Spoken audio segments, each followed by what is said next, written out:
Welcome to another NEBA Spotlight. So happy to introduce Karen. Karen, tell us about you. Tell us about your business. Thank you, Gregory. I am Karen Franchek with Food Solutions, or short version of it is food, and I am delighted to be here today to talk about food waste. Not a topic a lot of people enjoy talking about, maybe, but it is one of my favorites. Um, Before I get into that, I want to give a little bit of my background. My husband and I owned an organic farm for 11 years, and we ended up wholesaling our vegetables to Whole Foods Market. It's part of what led me to working for Whole Foods Market for 19 years. The picture you can see is a poster that used to hang in the stores during the heirloom tomato season. And you can see my youngest daughter there on the ground who's holding the tomato is 30 now. So that tells you how long ago the picture was taken. But I love this picture. It's one of our favorites from our time farming and from working for Whole Foods Market. The last 6.5 years that I worked at Whole Foods, I was working on sustainability with a big focus on preventing food waste and enabling donations, which led me to food. I met Luke Dang, the founder and CEO of Food Solutions, when I was at Whole Foods Market, and I actually was able to bring in the Food Solutions product into Whole Foods Market in 2019 for a pilot, and then I was delighted to be able to join the company in 2022. And as Luke explained it, food was founded really to answer this one simple question: how can surplus food be eliminated or reduced? That's really his passion and the passion of the company. There's multiple complex factors that affect profitability for any business that is serving food. And a lot of it centers around margin, understanding your actual cost, understanding what is making you profitable or not. A lot of companies don't understand what their true margin is, or they lack the data to help them to make decisions. So that is really what food is centered on. And labor is also a big factor. Any kind of food business, you're going to have a lot of people working, and it's really important to make sure that any system that is used to track food is going to be easy to use so it does get used, and it needs to be accurate and require minimal labor. So how does food work? This is our system here. You can see in the center picture, it's basically a scale that sits on a printer with a tablet and then a camera at the top. So as you have a pan of food that's going out to be served or sold, and again, it doesn't matter where it is, you just have this food that's ready, you put it on the scale, camera takes a picture, and then your comes up as you see the picture. You can see that on the left-hand screen, the picture, the weight, and the location. And in the middle, you can see you have serve and discard. So if it's going out to be served or sold, you hit serve.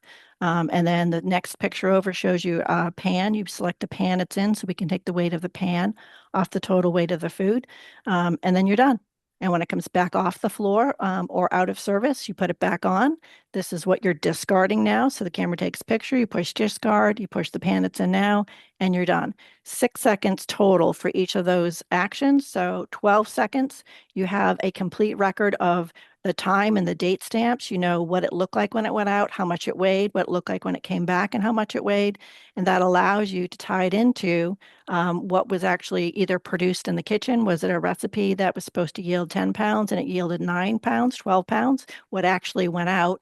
And then, or did you bring it in as already made product when you took it out of packaging? Did it lose something from there to when you actually weighed it and put it out? So then you've already lost some of your margin and you're not even aware of it. So this is going to give you a fuller picture, as well as giving us the ability through the computer vision and AI to tell you, hey, on Monday and Tuesday, you're throwing away or discarding 30 to 40% of the mac and cheese you put out. Wednesday through Friday, you're selling out. So make less on Monday and Tuesday and more on Wednesday through Friday. So those are the kinds of analytics that we provide to our customers to help them. We have three different tools. They're all, as I said, computer vision AI driven. So we have our FoodX tabletop model, our Food XL, which is a floor scale model, and then our Food Vision, which is our newest product, which is essentially a camera over a workstation.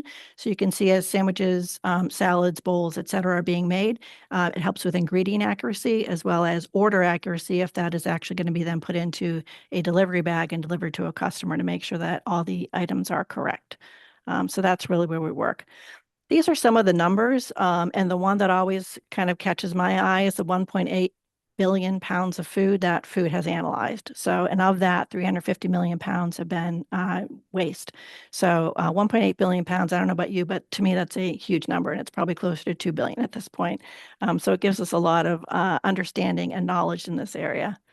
Some of the key learnings that we've had, we need to have both the starting and the ending weight. A lot of people, when they think about having a waste solution, they just want to look at what they actually have in front of them. And we really emphasize for a lot of different reasons that I could go into, but I won't.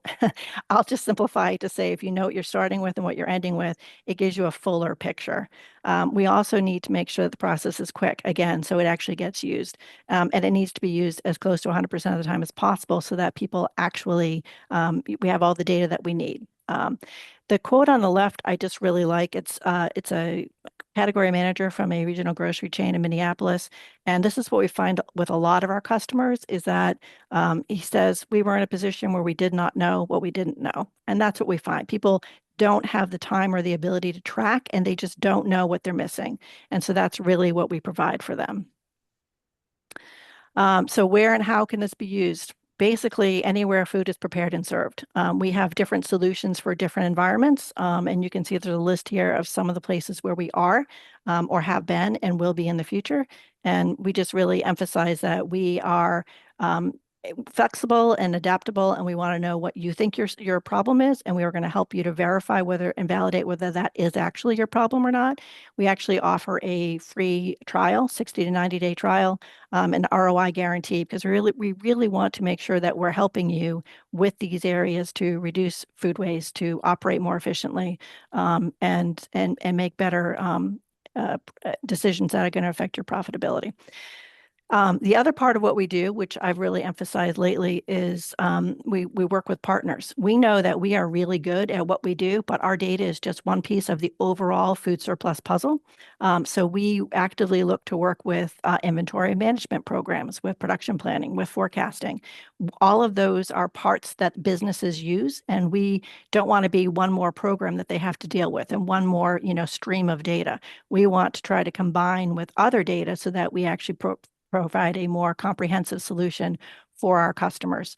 Having been on that side where I had a lot of different businesses help me when I was overseeing sustainability and also when I was working in the stores at Whole Foods Market, I understand that timing and that my focus was selling groceries. It's not all this other stuff going on. So we try to make it as easy as possible by focusing on all those different areas so that we can, make it better for our customers. So and with that, that's really what I wanted to talk about this morning. I am happy to talk about food waste, food surplus, donation, diversion, anything having to do with food, with grocery, with any food business, anytime. So really love to have those conversations. This is my contact information, and I'm just happy to chat. And if there's any way that I can help anybody, food or not, I'm happy to chat about all of this stuff. So thank you so much for your time today. And thank you, Gregory and NEBA, for this time.